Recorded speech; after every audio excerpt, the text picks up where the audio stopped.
Welcome to Unfiltered, Pixel Pro Audio's weekly show. Today we'll be discussing Chris and Jay's return from NAMM 2019. And boy, are my arms tired. We should have drove.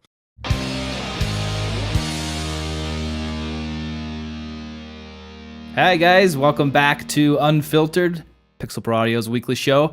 I am here, Tay, with Chris and Jay, and we're here to talk about NAMM 2019. These guys just got back from the show late last week, and man, I'm excited to hear about what you guys saw there, what you got your hands on, what you were most excited about, and all this, all the new gear reveals. So, who wants to go first? I'll go first. Yes, go Jay, tell me about your what were you most excited for? What was your highlight of the trip? The thing I was most excited about was the stealth microphone, which we've talked about on the show a bunch already. Yeah. So I won't go into it too much more, but I think I'm excited about it because we've heard it now and it sounds awesome. Yeah. So that's what I'm most excited about. In terms of new announcements, I think Chris has the one that surprised me the most, and that I think is one of the more interesting ones. I guess unsurprisingly, Arturia has a new synth. It's their hybrid synth called the Micro Freak. Ooh. And this thing looks killer. Yeah. It's coming in at like $300. Yeah. And it's got like a sequencer in it. It's got digital oscillators combined with analog filters.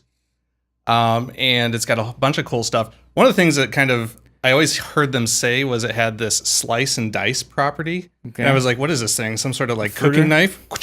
Yeah. Ginsu? Yeah, the amazing Ginsu. But it's actually spice and dice. And what that is spice and dice. Okay. That's less confusing. Right. Yeah. But the cool thing about that is the spice and dice actually think of it as like an arpeggiator for your. Okay. Mm-hmm. It's kind of weird how that works, and it basically allows you to kind of do some different things and kind of animate it a little bit differently, which is awesome. So go ahead. I saw a guy playing with one of them, and it has like these capacitive keys, so not clickable keys. But what was cool about it, and I know other brands have done similar things, but it looks like this works really well, where you can put your play a note and then slide up and down on the note, and it does various things. I mean, what I heard was like modulations and stuff happening as he was going up, dragging his finger along the key up and down, and it just was pretty cool. I really want to get my hands on it and play with it some more. We didn't get it. I didn't get a chance to because when we were there at the Arturia booth, it was someone was always playing it. So go ahead. The keys are touch sensitive too, so they're velocity sensitive. I guess I'll call them keys for lack of a better word. Yeah. Well, when you brought up the picture to show me yesterday, I was like, oh, it's got keys, and you're like, no. Well, they are keys, but they're not. Right. They're like pads. They're sensors. Pads. They also have aftertouch, which is awesome too. So I mean, it's like a fully expressive synth. That's what I thought too. Watching the guy play it just seemed super expressive. Like it wasn't just like a small gradation up and down. It seemed like it was really tracking what his finger was doing. So yeah, and then I think it has a modulation matrix as well. So I mean, it's very, very beefy for $300. I think it's going to be a big seller. How big is it? Probably like I think it was like about this. The same as their other ones, like the Micro Brute and stuff like that. I'd say smaller than that. Smaller than that. Okay. Yeah. All right. That sounds interesting to me. And when we get one in, we will try to play around with it, maybe show it off a little bit, and try to figure it out. Yeah. I think I'm going to get one for me just because it looks like a ton of fun. Okay, we'll bring it in. Okay, so what else? What else did you guys see or were excited about? It was a busy day. There was a lot. We can just start at the top. We've got the speaking of Arturia, they announced a couple new audio fuse interfaces. Yep. Okay. And the Studio and the 8 Pre. Yeah, the 8 Pre is just a 8-channel mic preamp with 8 AD out. Yep. Designed to work with the other audio fuse interfaces, which have 8 AD in. Right. It's USB-C. Right. And so this is like the audio fuse is the smallest of the bunch, and then the next one they announced up is the Studio. The Studio, which has four mic pre's and all kinds of ins and outs, and I think like 16 channels of 8 AD in. It has a USB hub in it too, which I thought was pretty nice feature. Okay. Those looked interesting. What else? JBL has a new set of monitors. The 104s. The black eggs. Yeah, they're like little eggs. We got to yeah. actually hear those a little bit, and they sounded surprisingly good for a $150 set of speakers. As well as you can hear on the NAMM floor. Sure, yeah, but they cranked it up for us. It had surprisingly good low end for such a small speaker. And their target audience for that is like the content creators, the people that are doing video. They're doing this. Yeah, exactly. So definitely probably get those in the future. Okay. AKG has their new DMS wireless Those systems. look cool. The cool part about those is you could link them together, and they were fairly inexpensive. I want to say they were like, what, three? I think there were $2 and $250. Yeah, something like that. And you can link them together, so you could have up to 4 on the entry level one, and then the more expensive one you could have more. And it uses like an old telephone line. Remember that to link them together? To link them together, which is interesting. Nice. And I think that just keeps the frequency straight because it's using 2.4 gigahertz. Yeah. So they told us the max channels you can do with 2.4 gigahertz is 20, but with everything else going on, 4 is like where the things stay stable. So AKG also has their new headphones we got to take a listen to. I don't remember the model numbers. Oh yeah, that's right. Yeah, and those sounded. I mean, as much as you can tell on the show floor, they were closed backed, so you could tell that they sounded pretty good. But it's hard to tell because of how loud it is in there. Yeah. So looking forward to those as well. What else? Oh goodness! Dead silence. We have a giant list of stuff over here. Speaking of monitors, the Nord announced their red monitors, which are kind of designed to sit on top of the keyboard, right? Right. Yeah. You basically put one on each side, so you get your stereo image on there. Are they red? They are red. They are the Nord red. The Nord red. That's kind of cool. Yeah. What else? I know one that I'm excited about is the Blackstar Studio Series amps. Yes. Okay. I don't know which. There's 2 models. I don't know which one I'm going to get yet, but I'm definitely going to get one for myself. We talked about me wanting to get a guitar amp. Yep. This is it. This is it. Did you get to hear them or see them in action? I didn't get to see them in action. We got to see them, but I've been watching a lot of videos online and nerding out over them, and I think that's my amp. And what else about guitars did you guys see? Well, we spent some time with D'Angelico. We did. We decided to bring that line into Pixel Pro Audio. Yeah. Those are cool, like arch top, hollow body, semi-hollows. Yep. They've got cool acoustic guitars, and I love them. I think they're really nice. And the price point is great too. It's pretty good. It's getting up there. Some of them are. Some of them are. Their acoustics are pretty good though. Their acoustics are very reasonably priced for what they are, and it's just a hole that we have, in our guitar line right now. So we're excited. We'll probably, showcase those when we get them. We definitely will. They're beautiful. I mean, they're just gorgeous guitars, and they play well. They sound great. I'm pretty pumped. Yeah, one of those will probably find its way home with me too.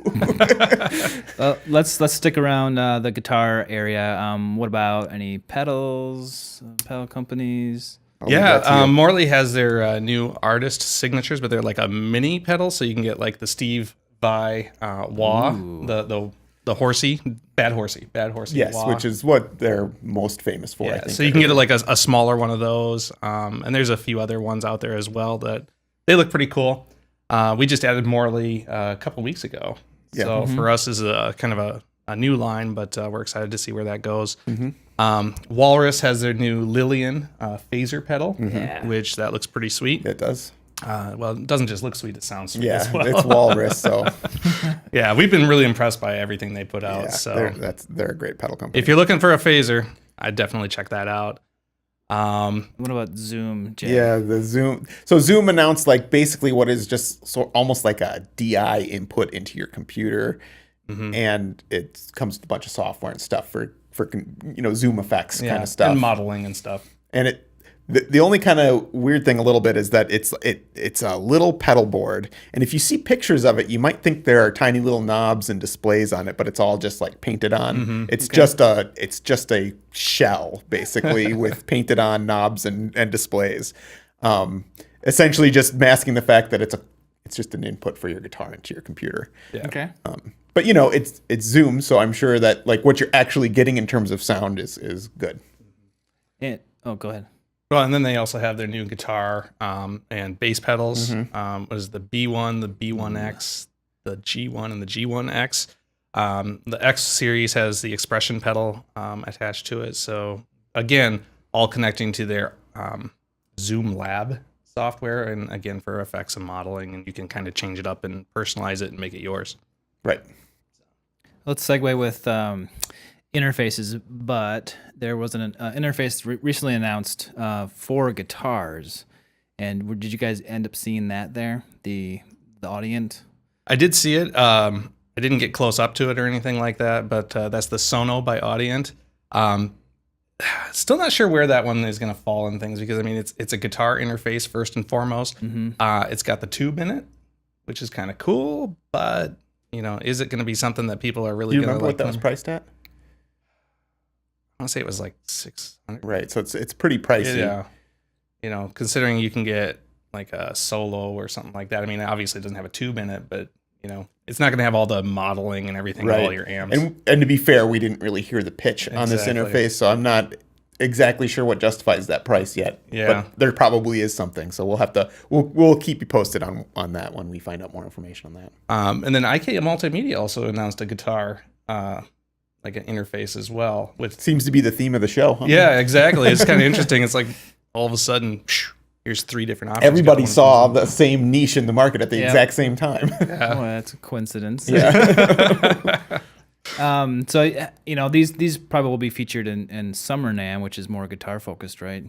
Down in Nashville, these products. I don't know if Audient will be there, but Probably not. IK probably will be. Zoom definitely will be. So the other thing I saw, Jay, that you didn't get to see was Gibraltar has a new drummer throne. And it's got a cool mesh top on it. I showed you the picture, Tay. Yeah. It's pretty sweet looking. It looks awesome. Yeah. And Tay's going to put it right here. I'm gonna put it right there. Yeah. It'll be my face. Yeah. I have a Please cheap. block him out. I have a cheap drum throne, and after 3 or 4 hours of practicing or doing a show, you get to feel it. And I would really like, I don't know if this is what this is, but I would really like a drum throne that is curvaceous and, kind of hugs the buns a little bit, Because Yeah. like the one I have is just the round circle, which is Sure. probably what you Yeah. have. And Yeah. you start playing, you start to slide off the back, and then you're like, it's not fun. Yeah. So this one looks very, very, very comfortable, and it looks stylish too. So I had a chance to sit on it. I got to say, it was pretty comfy. nice. Yeah, it was amazing. And I think that mesh top allows for better airflow, so you don't get like hot buns. Mm-hmm. Right. Nobody likes hot buns, except Tay. Anyway, Moving on. moving right along. What else else? you I'm kind of saving this bad boy for last. Okay, So- all right. So we'll can't- talk about that. Korg has some new synths. They got their new Volca modular and Volca drum to kind of fill out that line a little bit more. The modular looks really, really interesting. It was probably the most popular, I would say, at the Korg I would booth. agree. Yeah. We've actually had some pre-orders for that, so it's definitely probably going to be something that's going to be really, really awesome. The Korg Minilog XD, where they took the Minilog and they kind of added some of the stuff from the Prolog and kind of made this, recipe for a really cool synth. That's going to probably do really well as well, being polyphonic. So cool. good. Yeah. And then I think PreSonus launched a new line again of interfaces. Yeah, they basically took the studio line, right? The 26 and the 68, all the way up, and they released those in USB-C, Okay. which it seems to be where everything is going Sure, now. yeah. And we asked them, does that mean they're going to replace the other line? And so far, the answer to that was no. So, and it seemed a pretty emphatic no, but I don't know. Yeah, I'm not sure. We'll have to see what the roadmap brings on that one. Right? Yeah. The cool part about that, though, is kind of a little bit innovative. Is it's not just changing that USB to a USB-C. It's another cool thing they did is they added control voltage through the output, so you can actually, or through the inputs, Right. so you can actually play with your like synthesizers, modular stuff, and actually utilize the control voltage through there. So be interesting to see how that works. Yeah, I mean, there are other ways to do that, but having that port on there is I think, a good idea. Yeah. So we'll see where that goes. Novation? Novation, the SL Mark III. The SL Mark IIIs. They basically are taking their SL line, which they discontinued a couple of years ago, Right. and came out with a Mark III, new keyboard, very, very modern and sleek looking. Right. For The those who don't know what's SL, Well, the SL is their highest end. So it's the highest end keyboard, highest end control pads, everything. Whereas the Impulse line is the middle of the road one. That's the one most people buy. And then the Launch Key is the entry level, which tends to not have velocity sensitivity and things like that. Right. So this is like the big daddy, the cream of the crop. Okay. If you ever compare the key beds, the Impulse line versus the Launch Key line, Launch Key kind of feels a little plasticky almost. Right. It's definitely the entry level. Yeah. The Impulse line feels a little bit more natural, and then the SL line is like performance based. Right. You know, if you want a stage controller, the SL one is going to be your go-to for that. And they've got pads on there. They've got their obviously your control knobs. And it's really nice looking. Yeah. I thought it was So pretty we sexy. suspect that'll do well as well. Okay. Are we ready yet? Are we ready? Is that the last one? Did we I think that remember was everything? it. We're looking at our whiteboard here. I would say my favorite part though Yeah. was the temperature. I thought you were going to say the company. Oh, right. Or how about the barbecue? The barbecue was Oh good. my gosh, That was that's so amazing. We went to Lucille's barbecue Oh my place. gosh, it was So so it was good. really, really good. Highly recommend it. The other, and just to talk about the NAMM experience a little Yeah. bit, the coolest thing I saw, and I searched for the producer's name and I cannot find it, but there was a Pensado's place being recorded there on Thursday night, and I walked in 10 minutes later, so I never heard the producer's name, but I got sucked into that. It was the end of the day. We were done with our appointments. I was done with my appointments. Chris was still had appointments, and I went out there, and this producer who had produced like Beyonce and a bunch of big acts like that was basically showing the mixes he received before he mixed it and everything and finished with it, and then what he did to it. And it was just, I got sucked into it. I ended up sitting there for like a half an hour just watching him A-Bing stuff and explaining how he uses multi-band. It was just, I think I was sitting there with like probably 30 other Full Sail students or something. Sure. And Like drooling. yeah, like really trying to soak it in. They're getting all Yeah. the tips and tricks. But I actually felt like I learned a lot from it. And I was like, I should do more of this when I come to NAMM because I normally don't do that kind of thing. Sure. Okay, now So warm audio. I'm going to move the mic real quick here. Okay, you go ahead and do that. This is the big bad boy they announced, the WA251. Which we did an episode on, but now we But can now we can just got one actually in show it. today, and we're opening it up for the first time. I'll bring this out. And I think it looks pretty accurate. Here, you want to grab that for me? I will definitely do that. But I don't drop Look it. at that. Oh, there we go. This has got the Cinemag transformers in it. And we have not yet had a chance to listen to this. No, we kinda literally just opened it up. This is like the first time. I think it's still cold, actually. It is still cold. I'll leave that open for you so you can kind of put it back in there when you're. I'll hand it to you. And That looks nice. That Yeah, looks, it looks the paint is the right color, and I'm really excited to give it a try. So anyway, also announced at NAMM from Warm is their WA84, yes, which is available in both a single and stereo pair in either black or nickel. And this is going to be a recreation of the Neumann KM84. KM84. And they seem very excited about that one. They've got a lot of. They said they've got a lot of people who are very interested in it. Yeah. I'm like, maybe. Don't break it. I'm excited to hear that. Yeah. So, I mean, there was a ton of stuff. I didn't even get to go over the entire show Yeah. floor the whole Oh, when I was there. For those that don't know, NAMM has, I think there's like 120-ish thousand people that show up there. Lot of people. Yeah. And it's gotten bigger since the last time we went to Winter NAMM, which was 2 years ago, where they added even more space. So it's just like, I felt like in the old hall, I used to be able to go around and kind of see everything. And now this time I would need at least another day to see it. Just to wander. Just to wander through. And so I didn't even see the audience booth. There's like all these things that I missed. And you talk about the seminars and the workshops that you can attend there. So And we've done some of that in the past. But it's, I don't know, it's just a good time. Yeah. great.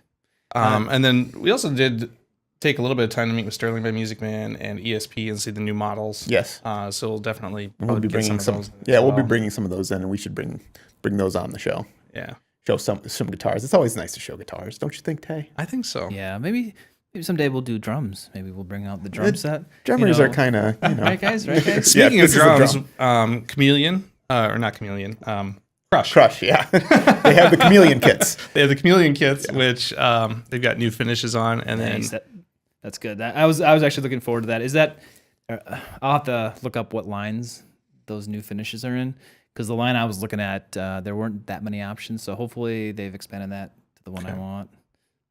The birch. They've changed the lines a lot. Sublime. They've changed the Sublime line. birch. That's what I want to look at. So okay. Yeah, they still have the birch and the ash and all of that good stuff. And then Gretsch has some new finishes as well. Yep. Which is awesome. So, yeah. cool. Overall, I thought it was a great show. Mm-hmm.